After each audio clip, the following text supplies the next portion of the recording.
Hey everybody, once again it is time for a leg day. Overall pretty happy with the way this went. The squatting, I could tell, I went to go do the 3x3 with the pause squats. Again, sorry for the lighting, it's probably affected my training a little. Storm knocked my entire street's power out last night, but I had enough batteries on my phones to get this recorded. So again, just only had the daylight from outside to come in. But managed to get it done. We're up here working now. It took about 10 hours to get power back, but we're up and running. So on these, I felt like I was struggling to hit depth a little on this this top set. Now maybe I should have warmed up a little first, but I think I need to kind of stick with that idea of going a little lighter on these pause squats and just getting really high quality sets. And I might need to do more than 3 sets of these. Okay, and mainly because again, not really as much fatigue with these triples being created, but I'm definitely trying to watch fatigue in all these workouts. So these went much smoother. I dropped it down to 325. I'm like, let me just take that 50 pounds off and focus on getting really good pauses, because when I did that, it felt off a little, and I felt my hips shooting back too much in a way that I knew that my quads were limiting me. Okay, so again, as I've said, my quads have shrunk.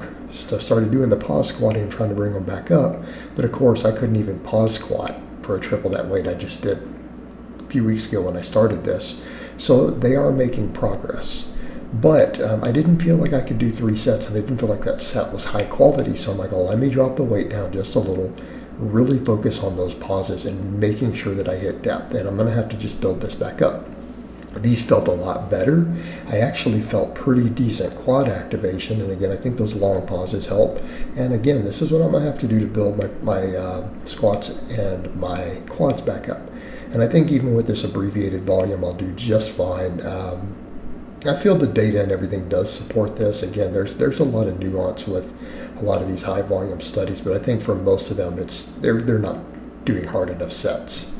And this is stuff I've compared notes with other coaches, and I think this is why there's been discrepancies in some of the research.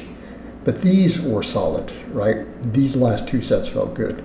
Then I'm like, what I decided to do, I decided this a week ago, really. I decided this last weekend. That belt squat machine is making my legs shrink. It is not working. When I did the natural belt squats like this is part of how I got my squat up to 600 pounds before. Now granted, the squat was high, but doing them this way before I got that silly machine. Now this first set, I didn't even, the first set, which kind of a warm-up, wasn't good. Had to kind of figure out my setup. This one was a little better, and I realized I'll do better with the arms forward instead of crossed. Right, I feel like I can get a little deeper when I do that. So this first set, not as good, but here's the thing. Look how light that weight is. Guys, that's 155 pounds. I got the best quad pump off of this first set that I've gotten in a year. That's why I've said, I love leg press machines and I love hack squat machines. I originally built my legs on those while still squatting way back years ago. I haven't had access to either. The closest thing I've had has been when I did these natural belt squats, but the issue was the weight was getting so heavy because I was getting greedy in high squatting. But the reality is, if I keep the weights fairly light like this, I can get up and down on these safely. It was becoming a safety issue when I got up to 7 plates, remember? And then but at that time, what was I squatting? I did 600 pounds on the camber bar. My quads were a lot bigger too. Then also, just like they were when I was doing all that pause squatting years ago. All right, this felt phenomenal. Okay, this right here. I felt my quad all the way from the knee to the hip, the whole thing.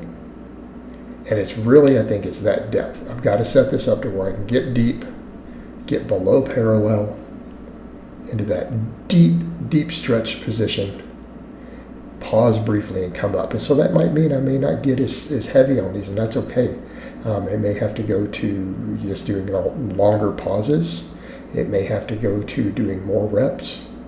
But I don't think I can safely get much heavier than what I got on here. That's where I ran into problems, right?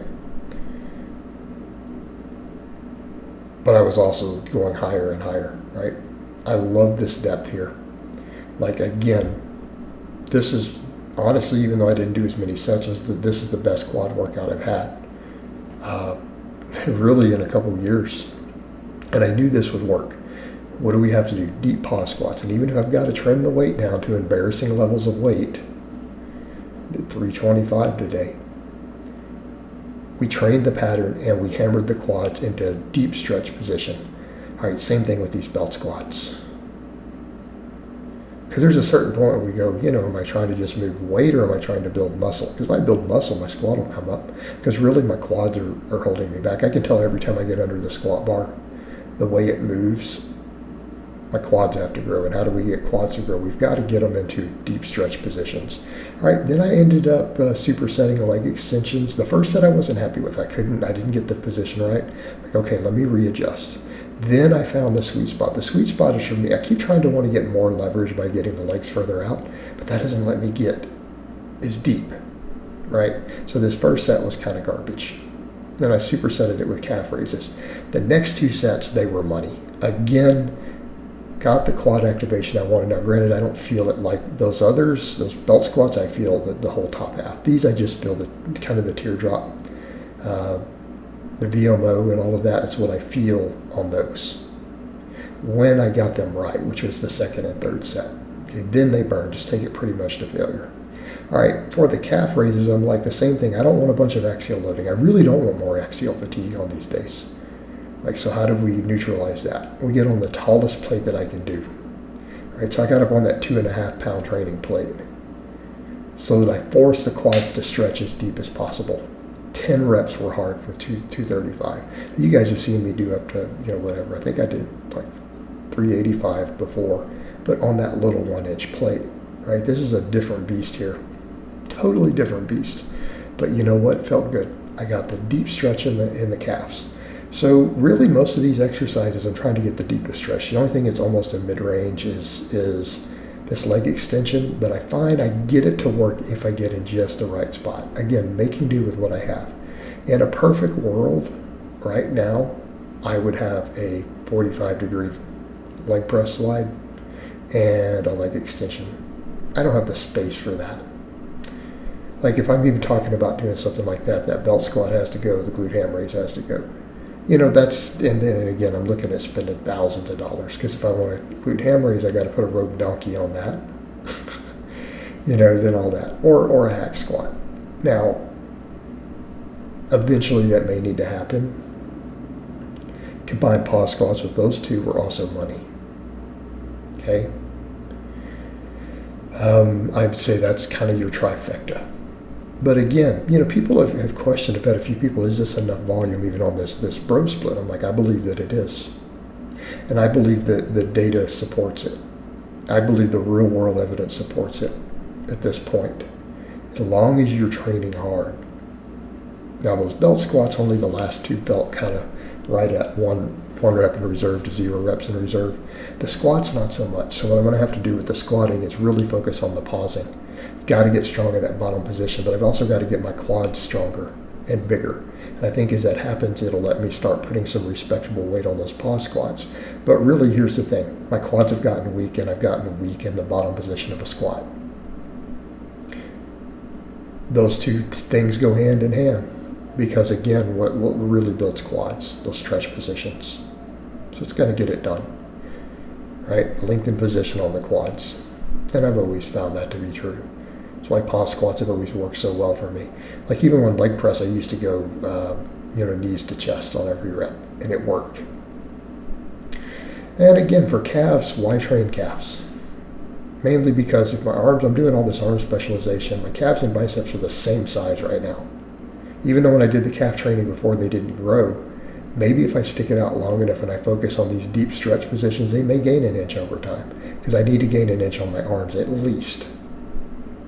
I'll need the calves to be proportionate as I get leaner. All right, guys, but that's really all I have to say on that today. I hope it's been informative, and I'll talk to you guys and gals next time.